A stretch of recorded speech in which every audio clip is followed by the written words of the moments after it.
नमस्कार शेतकरी बंधूंनो. अहो, उन्हाळा आला की कोथिंबिरीचं पीक घेणं म्हणजे एक मोठं आव्हान वाटतं, नाही का?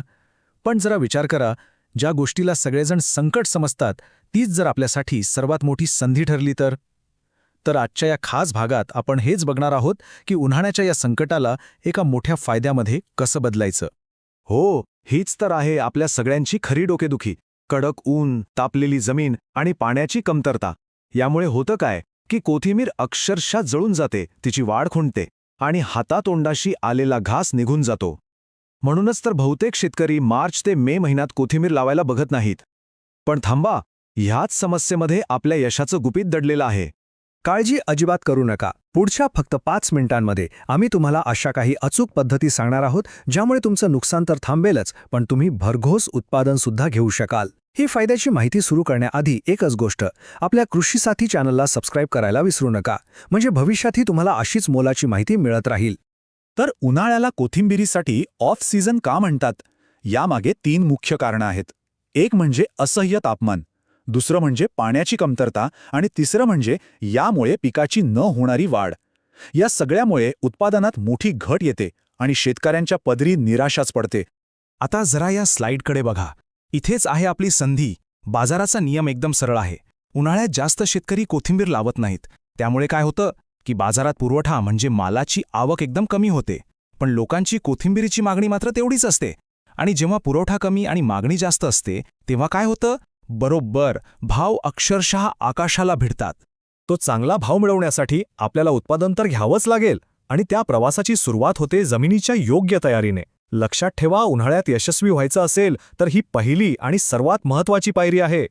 तर सगळ्यात मोठी चूक कोणती टाळायची आहे ती म्हणजे तापलेल्या कोरड्या जमिनीत पेरणी करायची. उन्हाळ्यात जमीन इतकी तापलेली असते की बियाणं नीट उगवतच नाही. याउलट पेरणीआधी जर जमीन ओली करून घेतली तर जमिनीतली उष्णता कमी होते आणि उगवण क्षमता इतकी जबरदस्त वाढते की तुम्ही थक्क व्हाल.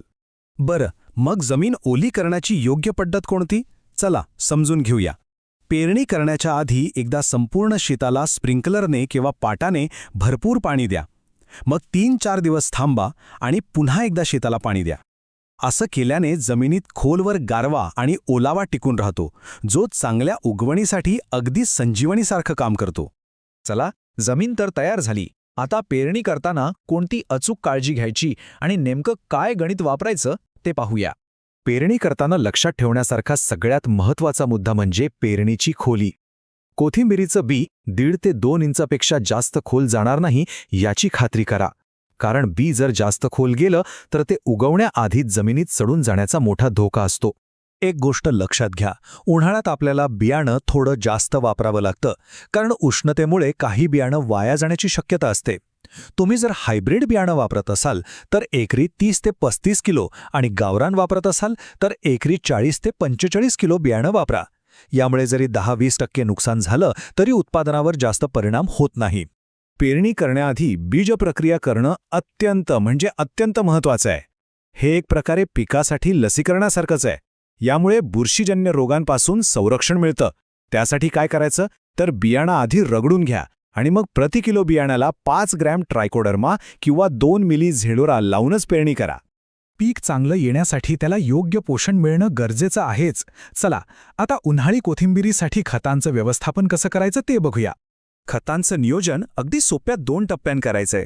पेरणीच्या वेळी एकरी 50 किलो 24-24-0 हे खत द्या आणि मग पीक 20 ते 25 दिवसांचं झालं की त्याच्या जोमदार वाढीसाठी आणि हिरवेपणासाठी एकरी 25 ते 30 किलो युरिया द्या.